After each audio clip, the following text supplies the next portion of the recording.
Saya di sini ada tugas PGT angkatan 8 demonstrasi kontekstual bagaimana melakukan wawancara dengan pimpinan, termasuk di dalamnya adalah kepala sekolah, kemudian pemangku pimpinannya lainnya seperti wakasek kesiswaan ataupun wakasek kurikulum terkait pengambilan keputusan berbasis nilai-nilai kebajikan sebagai pembukti. Di sini ada beberapa pertanyaan yang akan saya ajukan kepada Bapak terkait pengambilan keputusan. Apakah selama ini pernahkah Bapak memiliki permasalahan yang terkait dengan dilema etika, Bapak? Ya, baik. Untuk saat ini dan saya yakin setiap sekolah itu memiliki masalah masing-masing. Dan juga di sekolah kami di Semangat Tempat itu juga ada beberapa masalah yang memang itu berhubungan dengan etika siswa ini. Mungkin Bapak bisa mengungkapkan atau dipaparkan kira-kira permasalahan, salah satu permasalahan yang ada di SMA yang Bapak sampaikan. Ya baik, ada baru-baru ini ada satu masalah yang menurut kami dianggap serius yang berhubungan dengan etika siswa. Di antaranya adalah tentang dalam tanda kutip di sini adalah moral anak. Ketidakbaikan moral anak bukan di sekolah tetapi di luar sekolah. Ini diantaranya ada di sekolah kami seperti itu. Bagaimana Bapak mengambil keputusan terkait dari permasalahan tentang moral dari siswa tadi? Ini cukup dilema karena memang kenapa? Karena di sisi lain tentang moral ini kita memang betul-betul harus tegakkan dalam aturan yang ada di sekolah seperti itu. Namun di sisi lain, kalau kita menegakkan aturan tersebut, maka ada sisi dari anak itu yang terbuang. Seperti contoh, katakanlah anak ini bermasalah dalam bidang moral, seharusnya anak ini dikeluarkan dari sekolah. Namun di sisi lain, apabila anak itu dikeluarkan dari sekolah, bagaimana tentang kelanjutan pendidikannya? Karena anak ini termasuk anak yang memang tidak mampu seperti itu. Bisa saja nanti anak ini berhenti sekolah, akhirnya apa? Banyak dampak yang lebih luar biasa dari itu seperti itu. Jadi kami masih memberikan kesempatan kepada anak tersebut untuk merubah sifat dan sikapnya. Berarti keputusan yang Bapak ambil ini sesuai dengan keyakinan ya Pak ya? Ya, yang jelas yang pertama sesuai dengan keyakinan saya, dan yang kedua itu seperti amanat undang-undang bahwa setiap anak berhak mendapatkan pendidikan, dan sekolah ini memandang itu sangat perlu untuk anak itu, karena memang di sisi lain kalau anak ini berhenti, yang jelas ada dampak yang kami pikirkan yang lebih luas dari itu. Jadi Bapak membuat keputusan Bapak adalah tetap mempertahankan anak tadi agar dia tetap melanjutkan sekolah sesuai dengan undang-undang juga ya. Iya, betul. Sesuai dengan masa depan Anak itu tadi. ya. Beberapa lagi Pak pertanyaannya, kira-kira hal efektif apa yang dianggap penting Bapak dalam mengambil keputusan dalam masalah dilema yang Bapak hadapi? Ya, yang pertama ada beberapa hal yang perlu kami ambil keputusan itu. Yang pertama adalah kondisi keluarga dan nilai psikologis anak itu. Kenapa saya mengatakan kondisi keluarga? Di sisi lain, mohon maaf, anak-anak kami di sini golongan menengah ke bawah.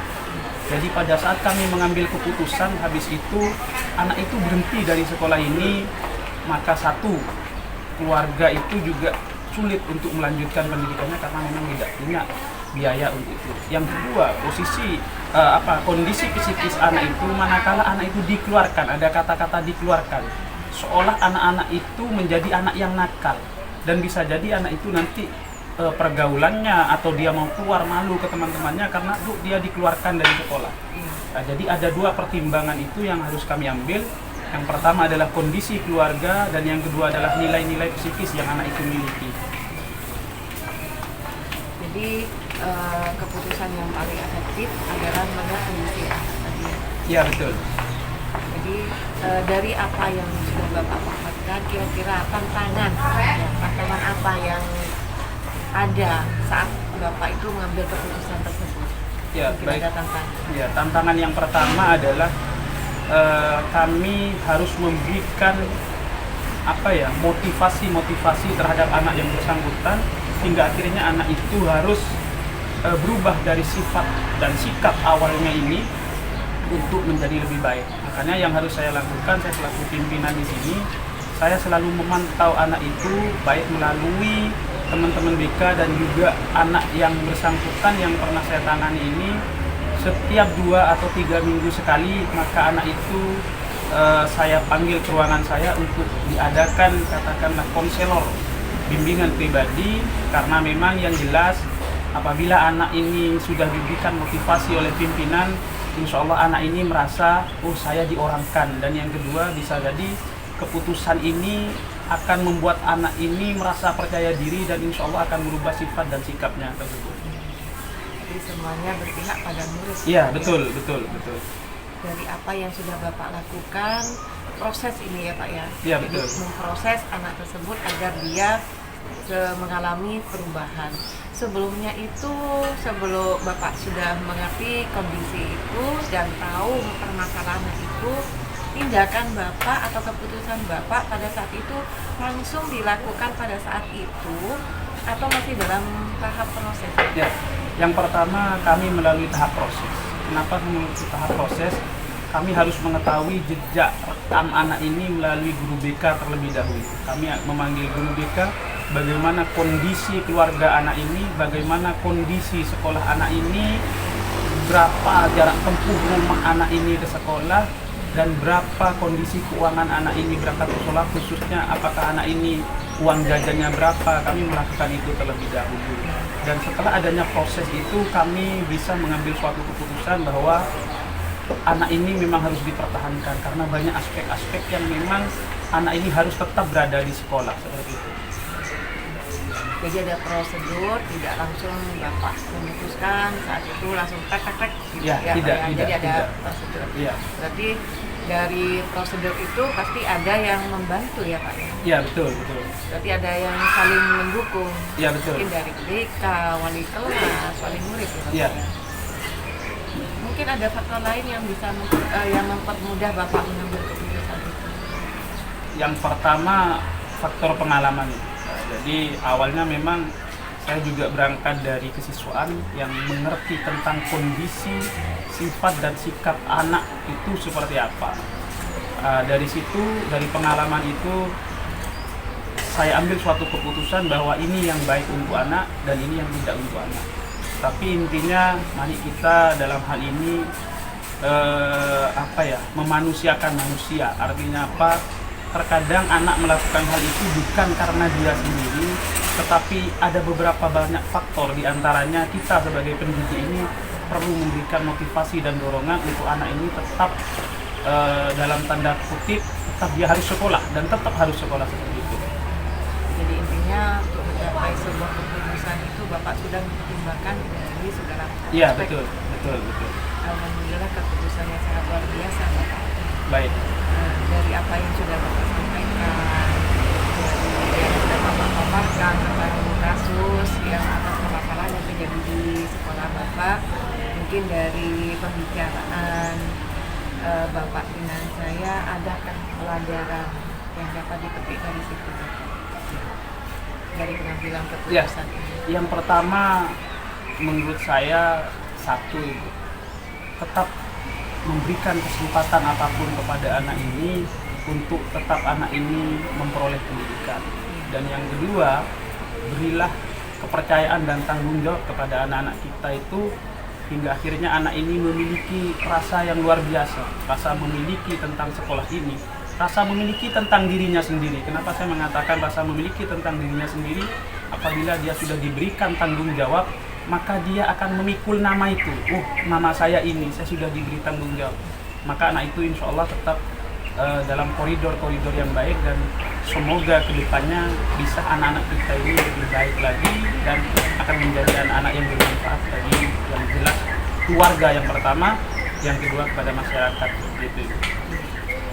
Alhamdulillah, terima kasih Bapak dari sharing yang Bapak lakukan dengan saya. Mungkin semoga ada manfaat kedepannya bagi saya khususnya pribadi dan bagi sekolah ini nantinya. Dan terima kasih Bapak sudah meluangkan waktunya.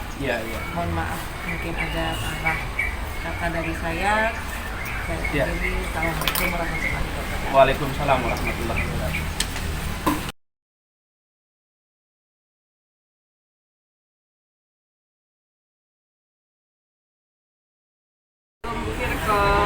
Alhamdulillah. Mohon maaf sebelumnya sudah mengganggu aktivitas ya. Di sini saya guru penggerak sama guru penggerak ada juga pengambilan keputusan berbasis nilai kebajikan ini saya akan menggunakan wawancara ibu sebagai Makassar kurikulum. Ada beberapa pertanyaan nantinya yang akan saya ajukan pada ibu. Yang pertama, apakah selama ibu menjadi Makassar kurikulum ini pernahkah ibu mengalami dilema, sebuah permasalahan di sana itu ada dilema etika yang terjadi? Ya, iya. Terima kasih sudah berkenan untuk berbagi ya dengan saya. Saya juga bisa sharing dengan Bu Yulia sebagai calon guru penggerak angkatan 8 ya. Selama saya jadi Makassar kurikulum ini pastinya selalu ada dilema ya Bu, apalagi kalau kurikulum itu urusannya dengan guru nih.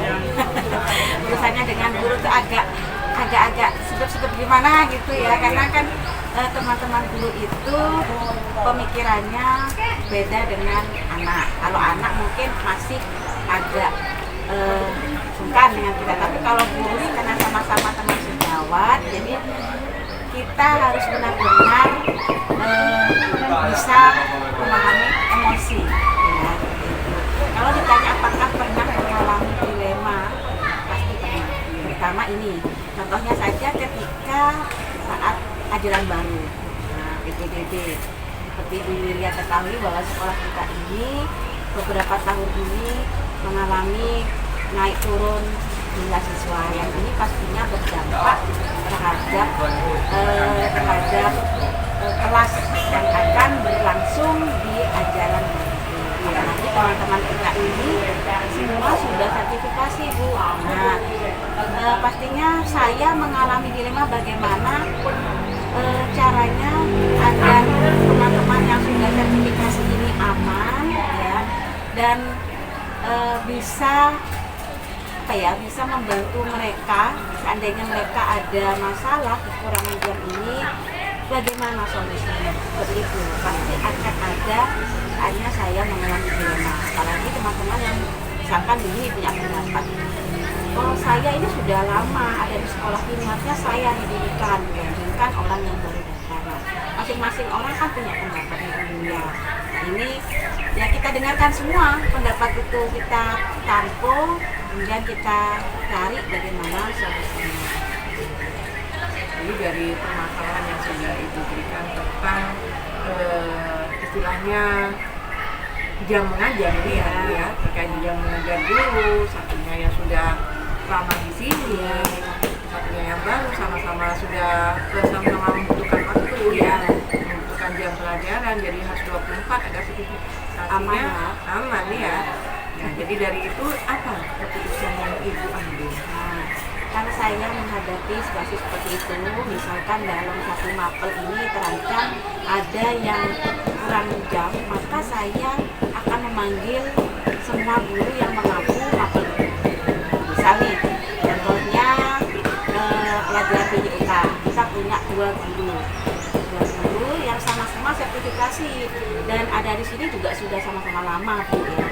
Nah itu saya tahu mereka salah satunya akan kekurangan jam dan ini juga berdampak pada pemenuhan jam di sertifikasinya. Nah ini saya panggil keduanya, saya sampaikan permasalahan yang ada di sekolah ini bahwa salah satu dari bapak-bapak ini akan ada yang jamnya tidak terpenuhi di sekolah ini. Saya sampaikan gitu. Kemudian saya menanyakan kepada mereka kira-kira apa yang bisa Bapak bantu saya untuk menghadapi masalah ini. Di situ kebetulan teman-teman ini dan alhamdulillah sekali teman-teman itu sangat kooperatif dan sangat mereka tuh sangat membantu karena mereka juga peduli terhadap sekolah ya.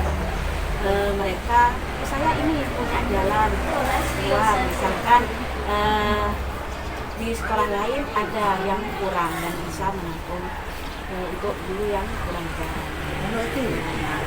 Maka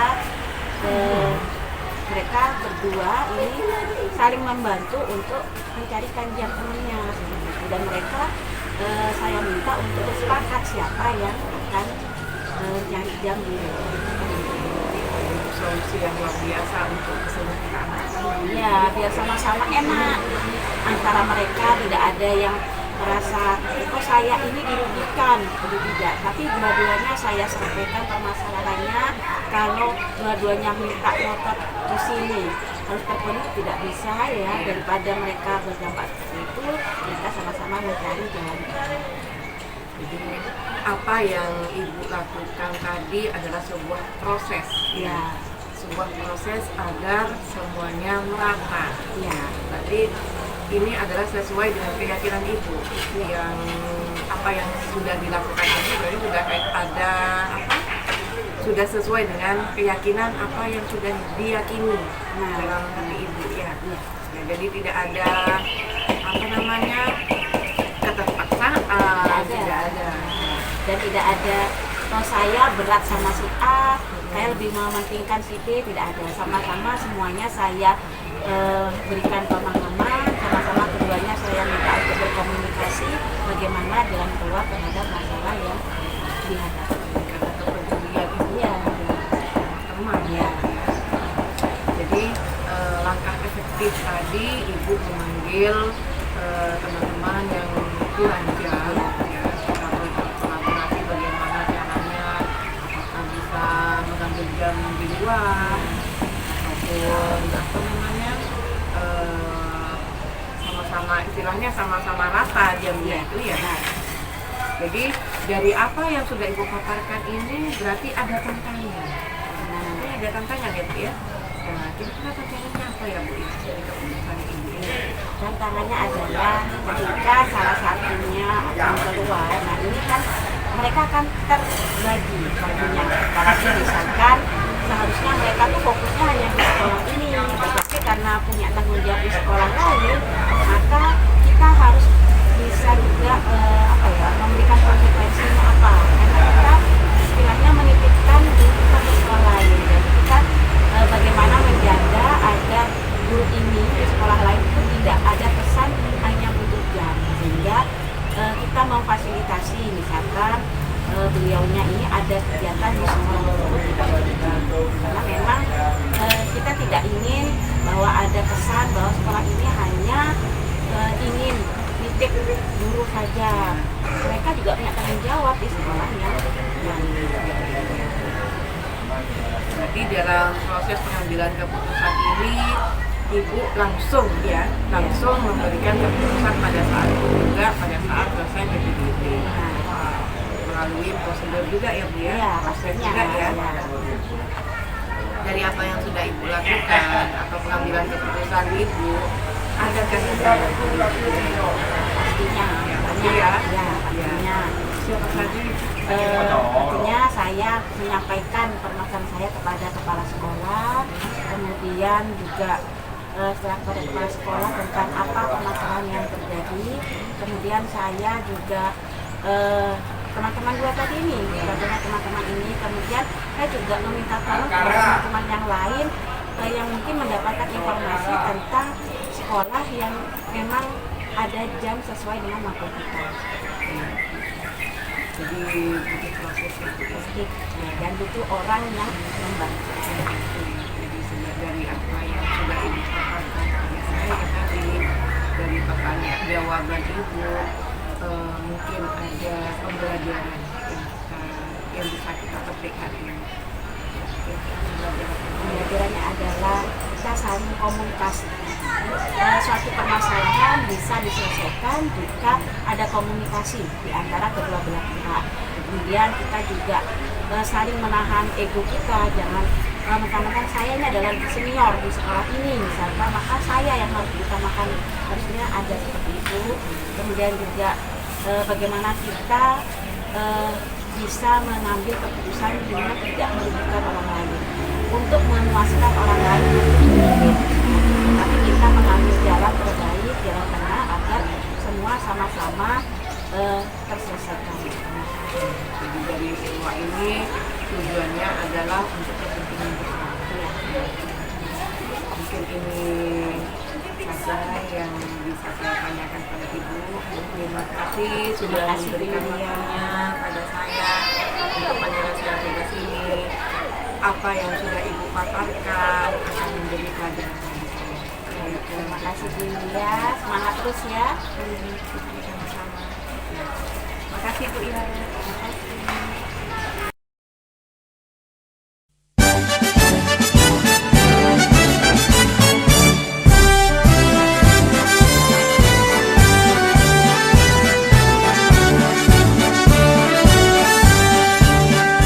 Bulatkan tekad, kuatkan hati, negeri ini memanggilmu kawan.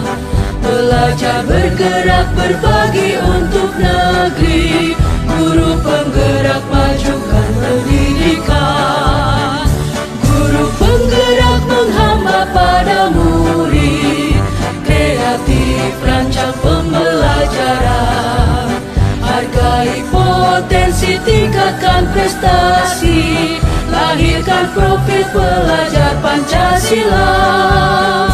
Belajar, bergerak, berbagi untuk negeri, kita menjalin kolaborasi. Belajar, bergerak, berbagi untuk negeri, demi bakti pada Ibu